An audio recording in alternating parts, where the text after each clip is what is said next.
Hello student, मेरा नाम सतीश कुमार है और आज मैं आपके सामने 12वीं कक्षा भूगोल विषय का 5th चैप्टर जो है प्राइमरी एक्टिविटीज़ प्राथमिक क्रियाकलाप ये लेकर उपस्थित हुआ हूँ और ये हम कंप्लीट हिंदी में करेंगे। तो लास्ट वीडियो में हमने आर्थिक क्रियाकलापों के बारे में पढ़ा था। विभिन्न प्रकार के क्रियाकलाप हैं और उनके प्रकार जो हैं वो क्या हैं। और इसके अलावा प्राथमिक क्रियाकलाप में हमने जो है अखेट, भोजन संग्रहण, हंटिंग एंड गैदरिंग, पशुचारण, चलवासी पशुचारण और वाणिज्य पशुधन पालन, ये हमने कर लिए थे कंप्लीट। आज हम इस वीडियो में कृषि वाले पोर्शन को कंप्लीट करेंगे। लगभग 30 मिनट की हम ये वीडियो बनाएंगे। 30 मिनट में कोशिश तो करेंगे हम कंप्लीट ये टॉपिक जो है कवर कर रहे हैं, लेकिन ये टॉपिक काफ़ी बड़ा है तो कवर नहीं हो पाएगा। तो लेकिन मैक्सिमम जो है कवर करने की कोशिश करते हैं। सबसे पहले इस वीडियो में हम यहाँ तक सामूहिक कृषि, जो कृषि के विभिन्न प्रकार की जो विधियाँ हैं पूरी दुनिया भर में फेमस है, यहाँ तक हम जो है कोशिश करेंगे कंप्लीट करने की। खनन का पोर्शन वो हम नेक्स्ट वीडियो में कंप्लीट करेंगे और अगर हो सके तो इसी वीडियो में भी कंप्लीट हो सकता है तो कर देंगे, नहीं तो नेक्स्ट वीडियो में करेंगे। कोशिश यही करेंगे इसी वीडियो में कंप्लीट हो जाए। तो हम शुरू करते हैं। तो सबसे पहले हम बात करते हैं कृषि क्या होती है। तो कृषि में बेसिकली दो क्रियाकलापों को जो है देखा जाता है। एक तो कृषि में हम बेसिक फसलों को जो बोते हैं उनसे हमारा संबंध है, और दूसरा पशुपालन। इन दोनों प्रकार की क्रियाओं को अगर हम संयुक्त करते हैं तो हम इसको कृषि कहते हैं। तो वैसे जब भी आप कृषि शब्द सुनते हो तो आप किसी खेत के बारे में, किसान जो है वो हल जोत रहा होगा और फसल की तैयारी कर रहा होगा या फसल की कटाई कर रहा होगा, तो इस बात से आप समझ देखते हो। तो जैसा कि ये एक मैंने यहाँ पर डायग्राम फिट किया है। तो आगे हम कृषि के महत्व की बात करते हैं।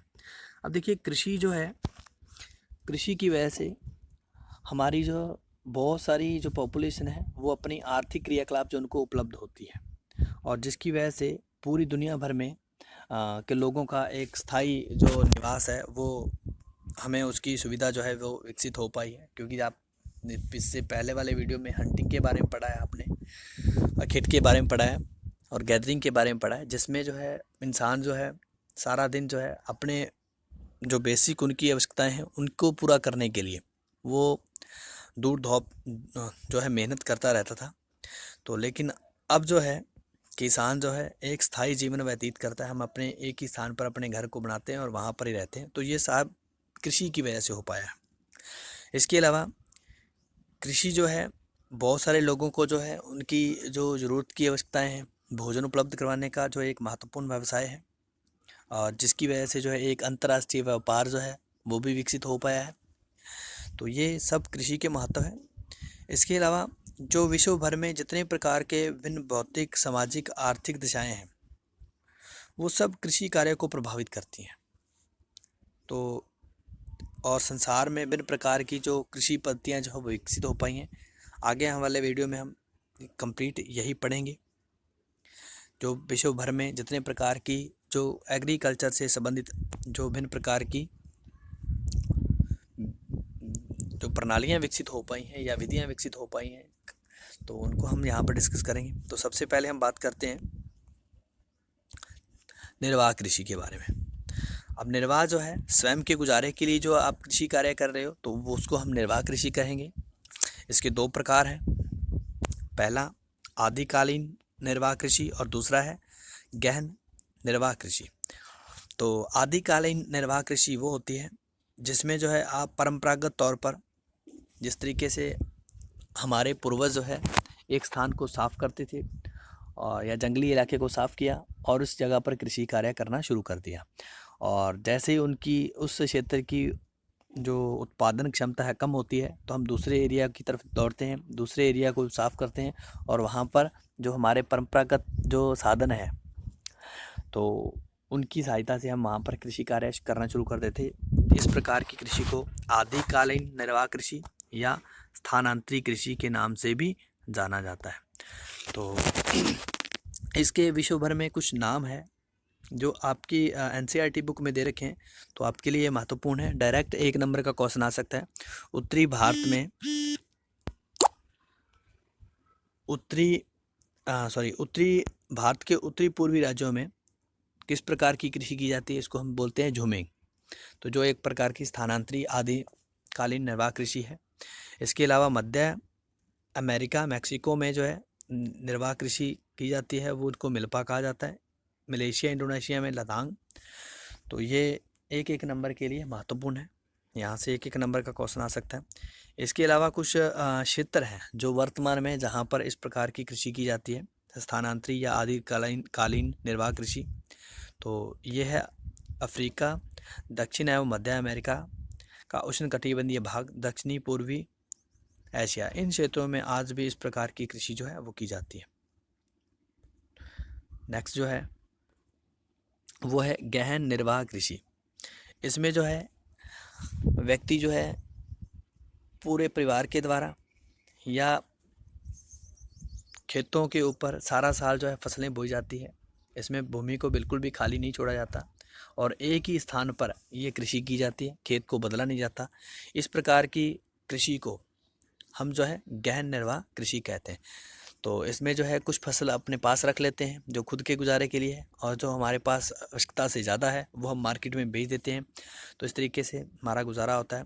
तो इस प्रकार की कृषि को हम जो है गहन निर्वाह कृषि कहते हैं। और ये कुछ न कुछ आधुनिक जो हमारे पास इंस्ट्रूमेंट है, इक्विपमेंट है, उनका इस्तेमाल करके जो है ये कृषि कार्य किया जाता है। और ऐसा बेसिकली जो है जहाँ पर पॉपुलेशन संघन है वहाँ पर इस प्रकार का व्यवसाय होता है।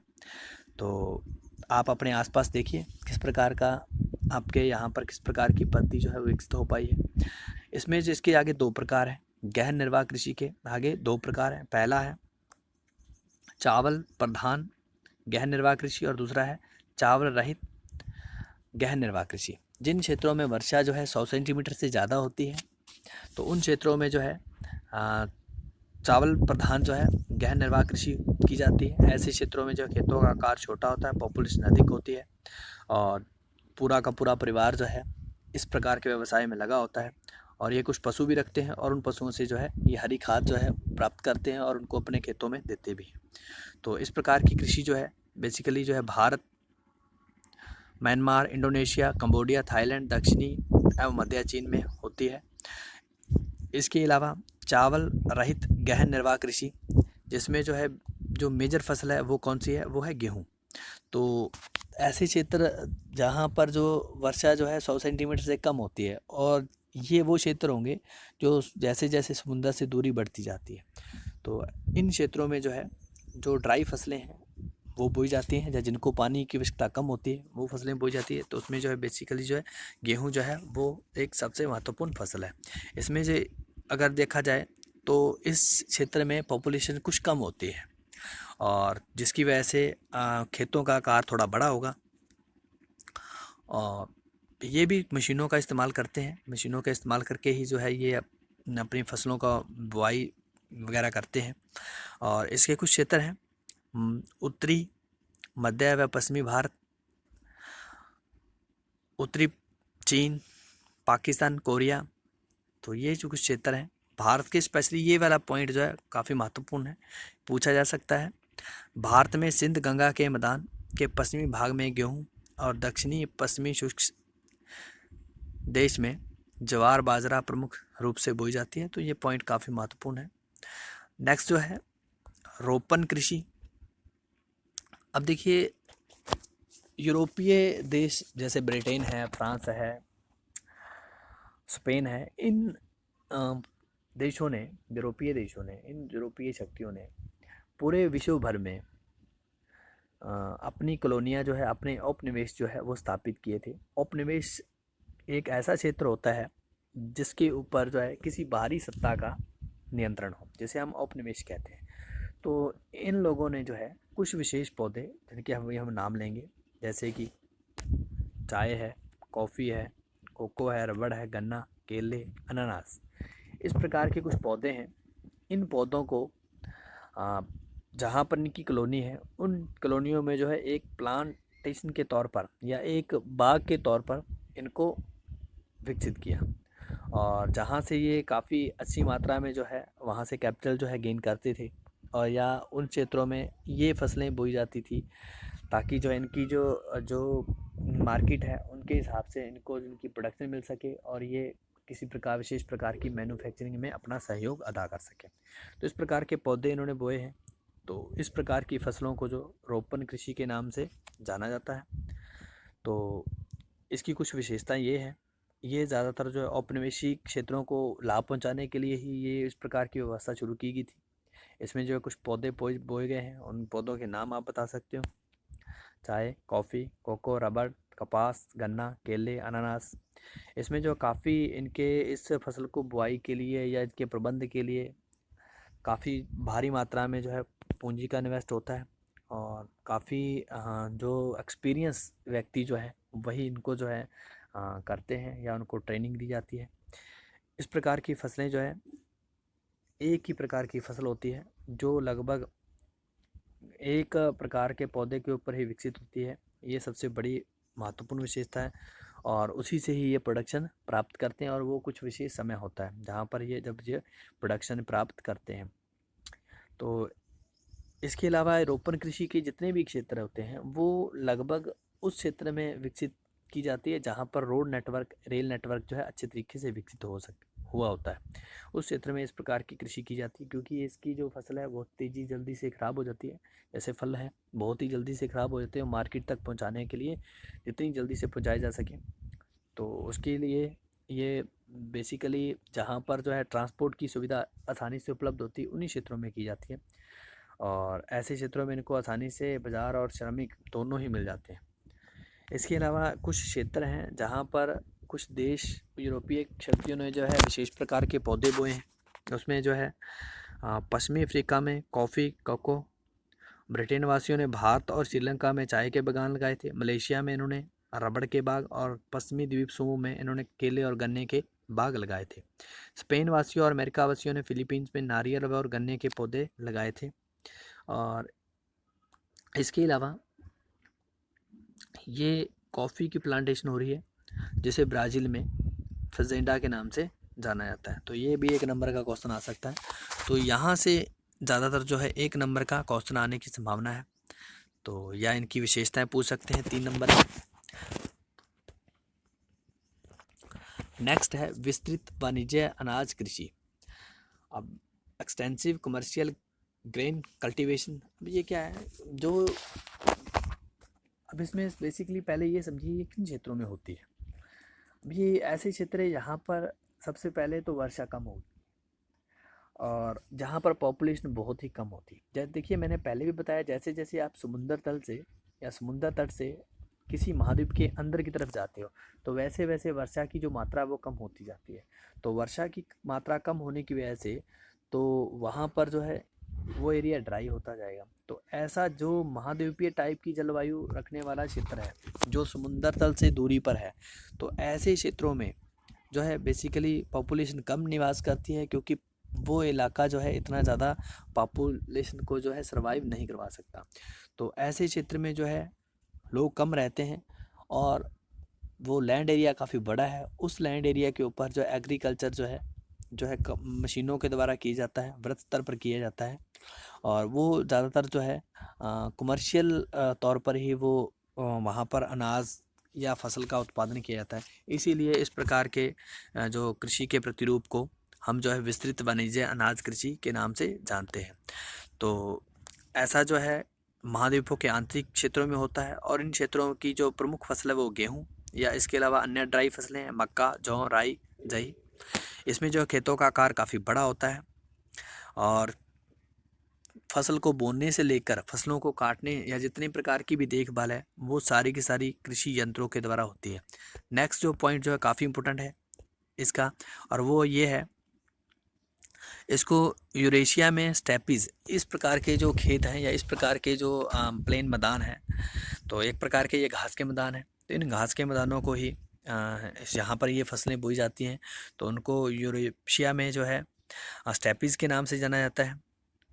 अमेरिका में प्रेरीज, अर्जेंटीना में पंपास, दक्षिण अफ्रीका में वेल्ड, ऑस्ट्रेलिया में डाउन्स और न्यूजीलैंड में कैंटरबरी के नाम से जाना जाता है। तो ये 1 नंबर का डायरेक्ट क्वेश्चन आपके सामने उपस्थित हो सकता है, तो इसके लिए आप जो है तैयार रहिए।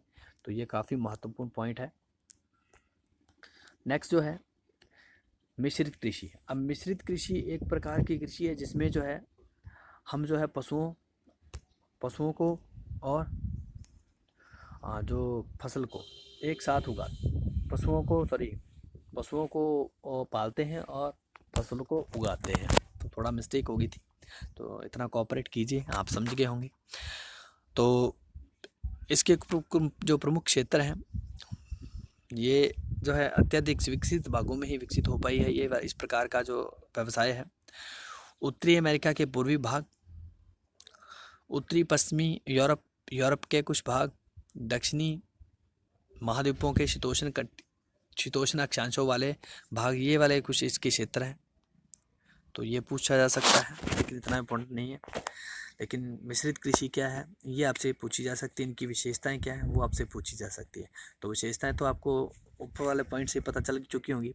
इसमें जो है फसल और जो पशुपालन है दोनों को बराबर महत्व दिया जाता है। खेतों का आकार जो है वो मध्यम होता है, ज़्यादा बड़ा नहीं होता, पॉपुलेशन अच्छी होती है यहाँ पर।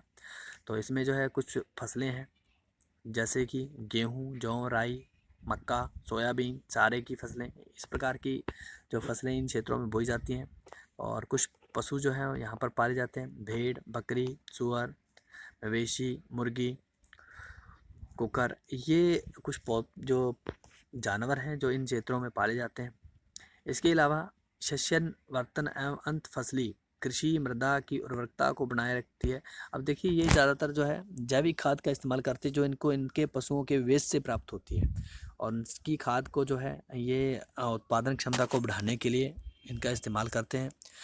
इस प्रकार के जो व्यवसाय में विकसित कृषि यंत्रों की आवश्यकता होती है, और जो रासायनिक वनस्पति खाद जो है उनका ये ज़्यादा मात्रा में इस्तेमाल करते हैं। और इसके अलावा इस क्षेत्र में काफ़ी ज़्यादा मात्रा में पैसा भी इन्वेस्ट किया जाता है, और जो पशुओं को पालने के लिए और पौधों को पालने के लिए इनके लिए जो कृषक हैं वो काफ़ी अच्छी जानकारी रखने वाले ये कृषक होते हैं। और ये खेत जो हैं इस प्रकार के जो व्यवसाय हैं वो नगरों के 5 से 10 किलोमीटर के दायरे के अंदर ही होते हैं, या हम ये कह सकते हैं ये व्यवसाय जो है नगरों के बिल्कुल समीप होते हैं। नेक्स्ट है डेयरी कृषि। ये एक प्रकार का ऐसा तरीका है जिसमें जो है पशुओं को उनकी जो पशुओं की क्वालिटी है, उनकी गुणवत्ता है या उसकी नस्ल है, उनका ध्यान रखकर, और इसके अलावा उनकी जो फर्टिलिटी है, प्रजनन जो क्षमता है, या इनके अलावा जो अरे यार माफ़ी चाहूँगा, पड़ोस से शोर आ रहा था जिसकी वजह से थोड़ी डिस्टर्बेंस होगी। दोबारा से हम इस पॉइंट को करते हैं। इसमें जो है कुछ डेयरी कृषि, इसकी हम बात कर रहे हैं। तो डेयरी कृषि में जो है कुछ विशेष प्रकार के पशुओं को उनकी जो उचित देखभाल कर जो है पशुओं को पाला जाता है, और उनसे दूध, मांस जो है या अन्य प्रोडक्ट जो है उनसे प्राप्त किए जाते हैं। तो इस प्रकार के व्यवसाय को हम डेयरी कृषि के नाम से जानते हैं। इसमें जो है काफ़ी ज़्यादा मात्रा में पैसे की इन्वेस्टमेंट होती है, और इसके अलावा जो ये दूध या पशुओं को पालने के लिए या उनकी जो जितनी प्रकार की देखभाल है वो ज़्यादातर जो है मशीनों के द्वारा ही करते हैं। यहाँ तक कि दूध भी ये मशीनों के द्वारा ही निकालते हैं। काफ़ी ज़्यादा मात्रा में ये पशुओं को पालते हैं। और ये भी जो इस प्रकार के कृषि क्षेत्र हैं जो डेयरी कृषि से संबंधित हैं, ये भी नगरों के बिल्कुल ही 5 से 10 किलोमीटर के दायरे में होते हैं, और ये इनकी कुछ विशेषताएं थी। इसके अलावा इनके कुछ क्षेत्र हैं। सबसे बड़ा जो क्षेत्र है वो उत्तरी पश्चिमी यूरोप के हॉलैंड क्षेत्र है, डेनमार्क का क्षेत्र है।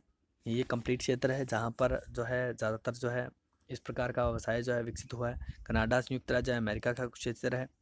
न्यूजीलैंड, दक्षिणी पूर्वी ऑस्ट्रेलिया, तस्मानिया का क्षेत्र है जहाँ पर इस प्रकार का व्यवसाय जो है विकसित हुआ। भूमध्य सागरीय कृषि, मेडिटेरियन कृषि जो है, अब देखिए भूमध्य सागर के चारों तरफ कुछ खट्टे फलों की खेती की जाती है जिसे हम भूमध्य सागरीय कृषि के नाम से जाने जाते हैं। और भूमध्य सागरीय कृषि अति विशिष्ट प्रकार की कृषि है जिसमें जो है ज़्यादातर जो खट्टे फलों का इस्तेमाल किया जाता है, उनकी प्रोडक्शन की जाती है और इन खट्टे फलों से तो जो है अच्छी किस्म की जो है शराब बनाई जाती है। और इसी प्रकार का व्यवसाय या उनको सुखाकर जो है मुनक्का, मेवे, किशमिश इस प्रकार का कुछ प्रोडक्ट जो है बनाया जाता है। इनके प्रमुख क्षेत्र जो हैं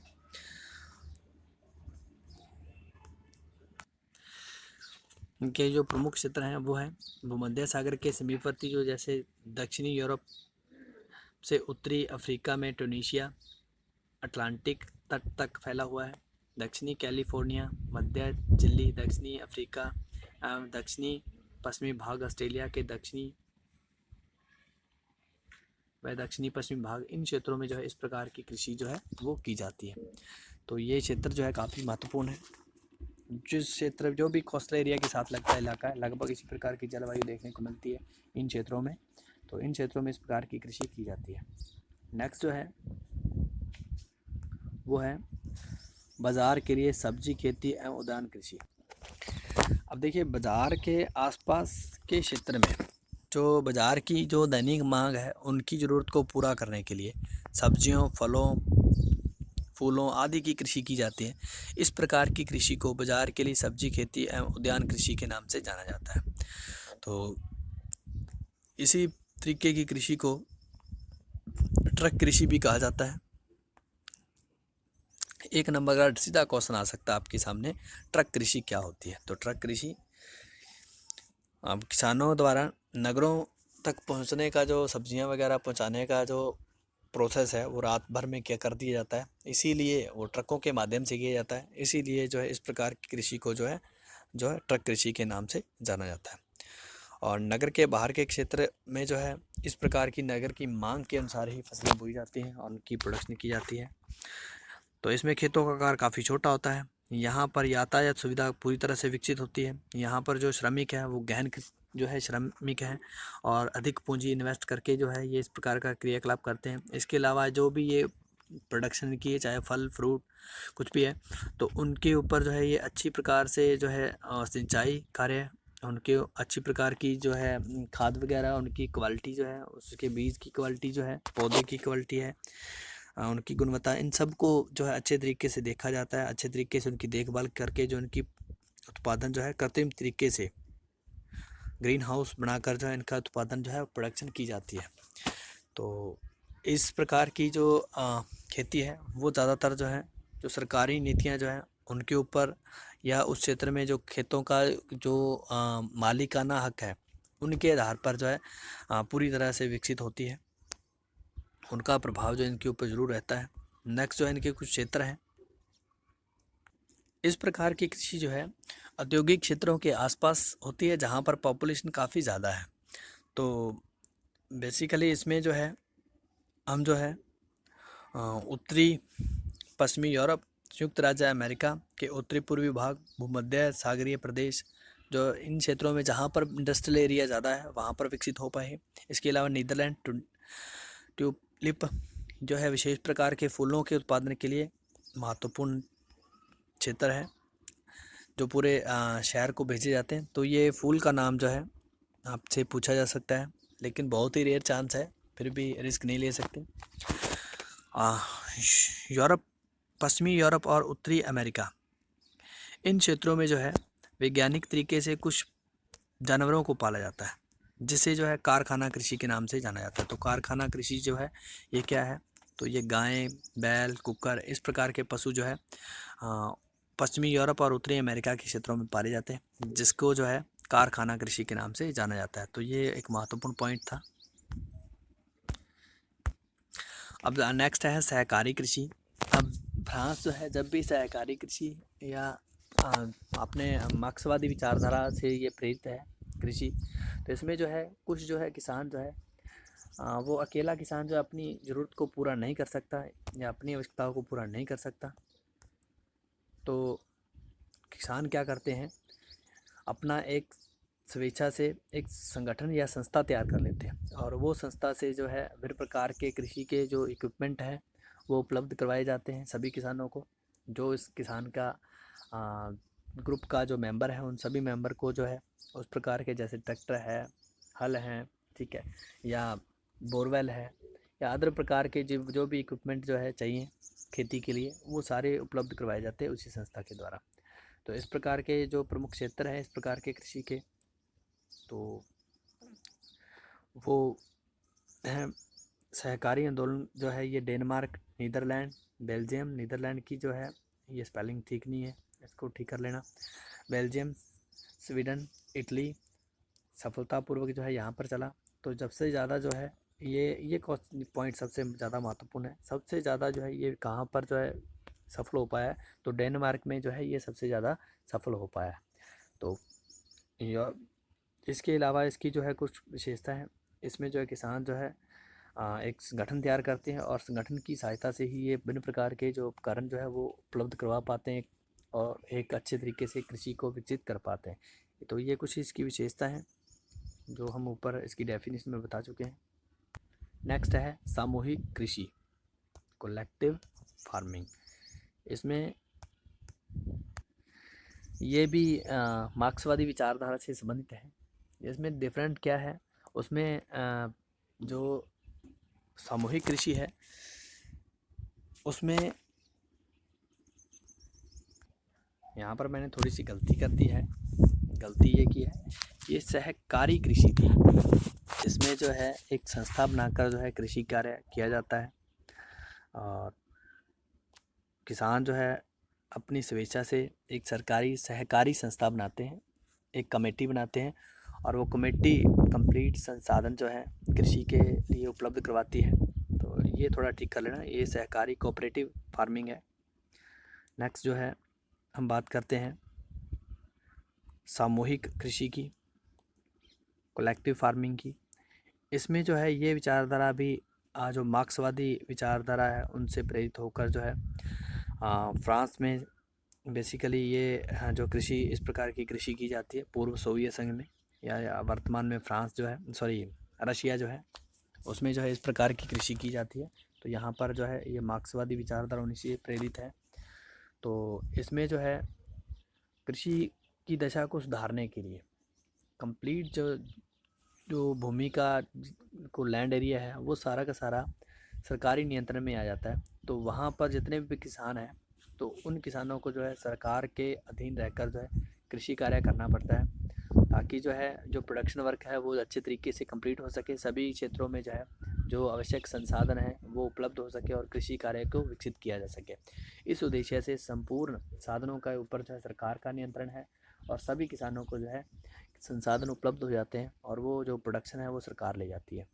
तो ऐसे में वैसे कि किसान को छोटा सा टुकड़ा वहाँ पर दे दिया जाता है और उस टुकड़े के माध्यम से जो है किसान खुद की जो ज़रूरतें हैं वो पूरी करता है और इसके अलावा कुछ उनको जो है पे दी जाती है जिसके बदले में वो खेत में जो जो सामूहिक जो खेत था वहाँ पर भी कार्य करेगा और एक छोटा सा ज़मीन का टुकड़ा वो खुद के गुजारे के लिए भी रखता है।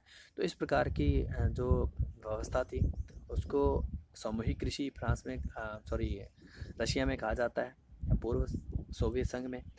और इस प्रकार की कृषि को कोलखोज के नाम से भी जाना जाता है। तो डायरेक्ट एक नंबर का क्वेश्चन पूछा जा सकता है, कोलखोज क्या है। इसमें जो है किसान जो है वो अपनी भूमि उनकी भूमि के ऊपर कंप्लीट नियंत्रण जो है सरकार का होता है। सरकार जो है वहाँ पर जो संसाधनों को उपलब्ध करवाती है और किसानों को नौकरी भी रखती है और एक छोटा सा टुकड़ा ज़मीन का टुकड़ा उनको दे देगी ताकि जो है वो किसान जो है अपना खुद का गुजारा कर सकें। और किसान कंप्लीट उस खेत में जो कंप्लीट बड़ा खेत है जो सरकार के नियंत्रण में है वहाँ पर कार्य करता है, नौकरी करता है।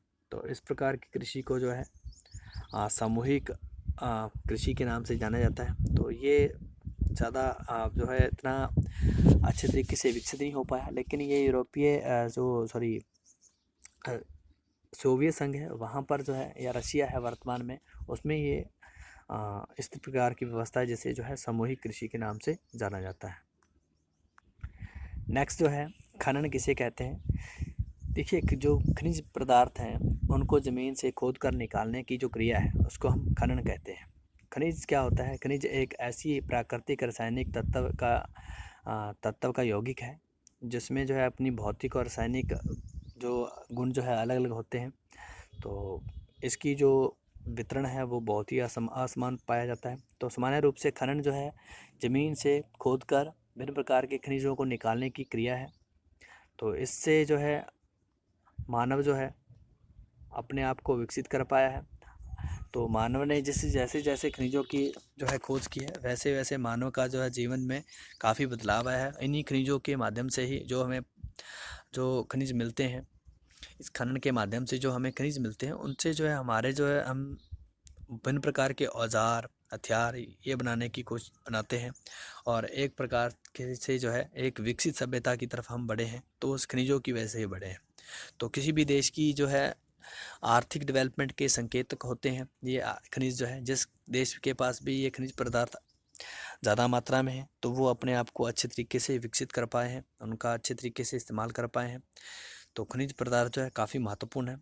अब इनको जो है इनकी खुदाई की बात करें, खनन जो है खनन को प्रभावित करने वाले कुछ कारक हैं, कौन कौन से हैं देखते हैं। पहले वहाँ ऊपर ले चलते हैं। अब जो है खनन जो है इनकी दो विधियाँ हैं, एक है धरातलीय खनन और एक है भूमिगत खनन। तो ये दो तरीके से खनन कार्य किया जा सकता है।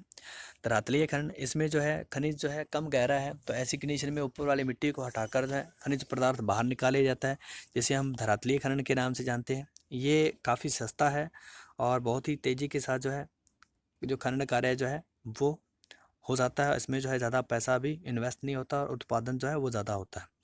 जबकि भूमिगत खनन जो है, जब खनिज जो है काफ़ी गहराई पर है, तो ऐसी कंडीशन में भूमिगत सुरंगों के माध्यम से या वहाँ पर जो है बोरवेल के माध्यम से खनिजों को बाहर निकाला जाता है, जिसे जो है भूमिगत या कूपकी खनन के नाम से भी जाना जाता है। तो 1 नंबर का या 2 नंबर का क्वेश्चन ये आपसे पूछ सकते हैं, कूपकी खनन या भूमिगत खनन क्या है, ठीक है। तो यह आप बता सकते हो। तो ये काफ़ी महंगा है और इसमें जो है जान का जोखिम या इसके अलावा जो जहरीली गैस से जो है बहुत सारे किसान जो जो खनन करने वाले व्यक्ति हैं वो मर जाते हैं।